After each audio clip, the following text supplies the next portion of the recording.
সাহায্য করার যখনই ইচ্ছা হবে না কারোকে, বা কাউকে কিছু দান করার যদি ইচ্ছা হয়, তো অবশ্যই দূরে করো, দূর থেকে করো। দূরে করো এবং দূর থেকে করো।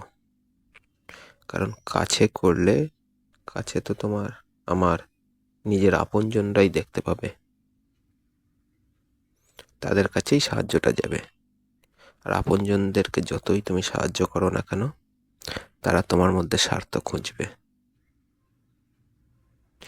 আর ওই যে দূরের যে ব্যক্তিটাকে তুমি দান করছো, যাকে তুমি চেনোই না, কোনোদিন দেখেওনি, সে যদি তোমার থেকে 2 টাকা সাহায্য পায়, তো দেখবে সে তোমাকে দুহাত তুলে আশীর্বাদ করবে। এটাই তোমার পথ চলার অনুপ্রেরণা হয়ে দাঁড়াবে।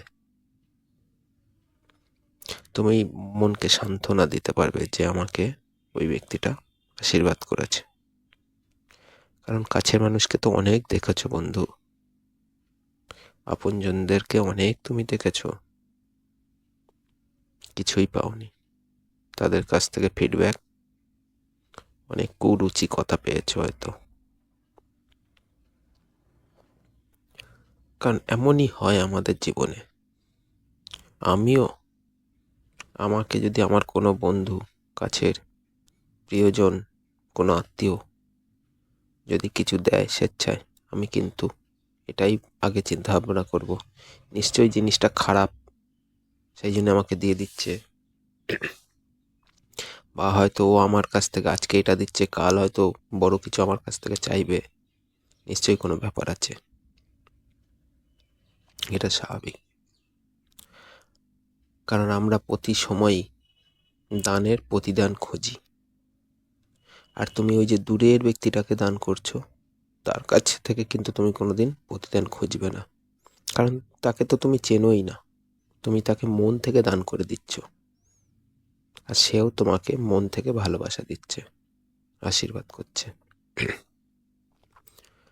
তাই বলছি, একটু মানসিক সুখ চাইলে, আশীর্বাদ চাইলে দূরের মানুষকে দান করবে, দেখবে অনেক শান্তি পাবে, সুখ পাবে।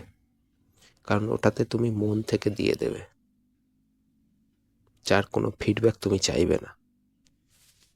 আর কাছের মানুষকে দিলে তারাও যেমন নাক সিটকাবে, চিন্তা করবে, স্বার্থ খুঁজবে, তুমিও তাদের কাছ থেকে কিন্তু একসময় ফিডব্যাক চাইতে পারো এবং চাইবেও।